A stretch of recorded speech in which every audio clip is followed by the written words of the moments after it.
16 December 2013 Bangladesh Awami League Switzerland শাখার উদ্যোগে জেনেভায় অবস্থিত জাতিসংঘ দপ্তরের সামনে এক বিজয় র্যালি ও প্রতিবাদ সভা অনুষ্ঠিত হয়।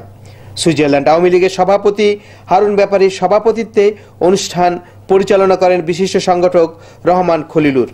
সভায় বক্তব্য রাখেন সুইজারল্যান্ড আওয়ামী লীগ ও এর সহযোগী সংগঠন ও আন্তর্জাতিক মানবাধিকার নেতৃবৃন্দ।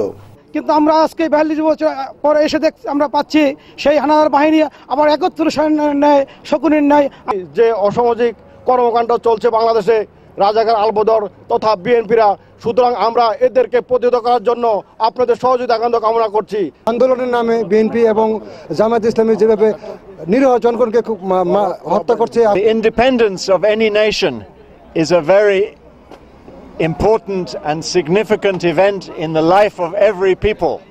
So to celebrate the birth of Bangladesh is really something.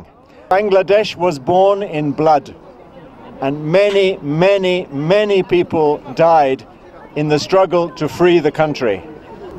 So here in Geneva, what can we say? Here we are in front of the United Nations, a very important symbol or symbolic place. I come from the International Peace Bureau, which represents peace movements all over the world. So we support peaceful struggle, non-violent resistance.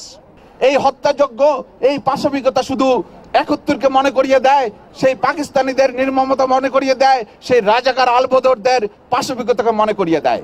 বক্তারা মনে করেন হীন রাজনৈতিক উদ্দেশ্য পরিহার করে শুভবুদ্ধি উদয়ের মাধ্যমে বাংলাদেশের রাজনীতিবিদরা জনগণকে সাথে নিয়ে 1971 সালে 30 লক্ষ শহীদ আর 2 লক্ষ মা বোনের ইজ্জতের বিনিময়ে অর্জিত সোনার বাংলাকে আগলে রাখবেন মহান মুক্তিযুদ্ধের চেতনায়। সুইজারল্যান্ডের জেনেভাস্থ জাতিসংঘ দপ্তর থেকে নাজমুল হাসান শামীম, চ্যানেল আই।